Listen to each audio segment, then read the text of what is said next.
How's your prayer life going? Somebody once said that a family without prayer is like a house without a roof, exposed to every wind that blows and every storm that rages. I believe that this is true. A lack of prayer is dangerous to the Christian. It leaves you open to all sorts of dangerous things. Christians, by definition, are people of prayer. Jesus is our main example of this. We are meant to be like Jesus in our way of life. And if you study the life of Jesus, one of the first things you notice is how he prayed. You can't read Luke's gospel without concluding that Jesus was a man of great prayer. Luke 4 begins with Jesus going out into the desert to fast and pray, preparing for his ministry. Later in the same chapter, people have spent all day swarming around Jesus looking for healing, and we read that Jesus went out to a solitary place. There's no doubt that his quiet alone time was spent in prayer, because we see this again soon. In Luke 6 verse 12, Jesus goes out to a mountainside to pray and spent the night praying to God, and then in the morning chooses his 12 disciples.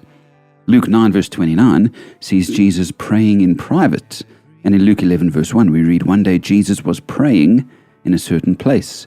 When he finished, one of his disciples said to him, 'Lord, teach us to pray.'" He even spoke about how he prayed for others. Luke 22 verse 32, Jesus says, "I have prayed for you, Simon, that your faith may not fail." And of course, later in the Garden of Gethsemane, on the night of his arrest, we read how he withdrew about a stone's throw beyond them, the disciples with him, knelt down and prayed.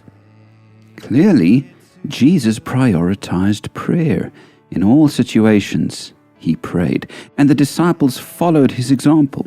The book of Acts records that just as Jesus prayed, the disciples prayed. Acts 1 verse 14 says they all joined together constantly in prayer.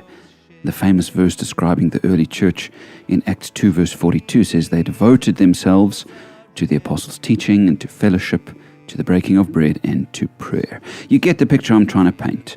Christians pray, because if Jesus needed to pray and connect with God the Father, how much more do we need to pray?